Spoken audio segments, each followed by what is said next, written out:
Policy, process, procedure, এগুলো হলো সুন্নাহ। আল্লাহ রাসূল যেভাবে আল্লাহর দ্বীনটাকে রাষ্ট্রীয় জীবনে, সামষ্টিক জীবনে কার্যকরী করেছেন, এটার নাম সুন্নাহ। এটা সুন্নাহ। এখন দাড়ি টুপিরে যদি আমরা সুন্নাহ মনে করি, আমরা ভুল করব, এটা কনফাইন করা হবে। হ্যাঁ, রাসূলের আদাত কথাটা আছে, আদাত মানে পার্সোনাল রুচি, অভিরুচি, পছন্দ অপছন্দ। তিনি আরবের মানুষ, তিনি খেজুর খাইতেন, তিনি পুরুষ, দাড়ি রাখতেন, শুধু পুরুষ নন, তিনি বীর পুরুষ, সুপুরুষ। দাড়ি পৌরুষ সৌন্দর্য, নিঃসন্দেহে, নিঃসন্দেহে পৌরুষ সৌন্দর্য। দাড়ির স্বাস্থ্যগত উপকার টুপকার সেটা ভিন্ন কথা। আমার কথা হলো একটা পৌরুষ সৌন্দর্য দাড়ি আপনি রাখেন, কোনো সমস্যা নেই, কিন্তু যে মানুষটা দাড়ি রাখে না, তাকে আপনি ইসলাম থেকে আউট করতে পারেন না। এটা সুন্নাহর অন্তর্ভুক্ত হতে পারে না। সুন্নাহর অন্তর্ভুক্ত হচ্ছে রাসূলুল্লাহ কিভাবে এই বিধানটাকে কার্যকরী করে ওই মানব সমাজে বিরাজিত অন্যায়, অবিচার, অশান্তি দূর করে ন্যায়, সুবিচার, সাম্য প্রতিষ্ঠা করেছেন। এটা হলো ধর্মের মূল। জাতিসংঘ হলো বিশ্ব মোড়লদের সংগঠন। এটা কোনো, এই সংগঠন কোনো মনে করেন যে আল্লাহর বিধান অনুযায়ী কোনো মানুষের কল্যাণে কোনো কাজে আসছে, এটার কোনো তথ্য প্রমাণ আপনারা আমাকে দিতে পারবেন না। আমি এটা চ্যালেঞ্জ দিচ্ছি।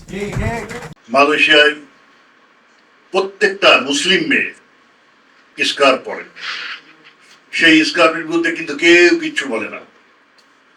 তো আমরা যদি এরকম কোনো স্ট্যান্ডার্ড ফলো করি, তাহলে হয়তো আমাদের জন্য ভালো হবে। এই যে এক্সট্রিমিস্টদের সঙ্গে সম্বন্ধে কথা বলা হচ্ছে, প্রত্যেকটা ধর্মের পণ্ডিতরা বলে যে আমাদের ধর্মে জঙ্গিবাদের কোনো অবস্থান নাই বা সুযোগ নাই, কিন্তু তারপরেই উনার পাশের থেকে একজন বলছে যে অমুকের মাথা কেটে নিয়ে আসুন, অমুক মসজিদ ভেঙে দাও, মন্দির ভেঙে দাও, মাদ্রাসা ভেঙে দাও, গির্জা ভেঙে দাও। এইগুলো কিন্তু তার সামনেই জঙ্গিবাদের কথাবার্তা বলা হচ্ছে, কিন্তু সেও প্রতিবাদ করছে না, অন্যরাও প্রতিবাদ করছে না। আমার এই ঘড়িটার উদ্দেশ্য হচ্ছে সময় দেওয়া। সময় যদি না দেয় তাহলে এই ঘড়ি খোলস কেন দিল না? কারণ ঘড়ির ভিতরে কোনো ব্যাটারি নাই। এই ফ্যানের উদ্দেশ্য হচ্ছে বাতাস দেওয়া। বাতাস না দিলে এই ফ্যান খোলস, কোনো মূল্য নেই।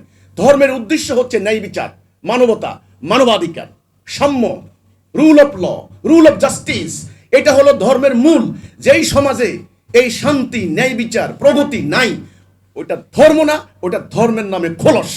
যদি আমি ইসলাম প্রতিষ্ঠাতে যাই, যদি আমি কোরআনের মধ্যে থাকি, তাহলে কিন্তু এই ধর্ম ব্যবসা থাকবে না। ধর্মজীবী এবং ধর্ম ব্যবসা টোটালি থাকবে না। কারণ আল্লাহ বলছে যে ইত্তাবিউ মাল্লাহু ইয়াসালুকুম আজরাহু ওয়া হুম মুহতাদুন, অনুসরণ করো তাকে যে কোনো প্রতিদান চায় না।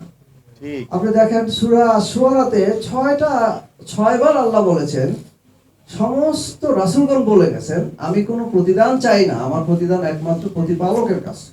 প্রকৃত ইসলাম যাতে এদেশের শাসন ব্যবস্থা না আসতে পারে, এই জন্য এই জঙ্গি নাটক সাজানো হচ্ছে। এবং কখন সাজানো হচ্ছে?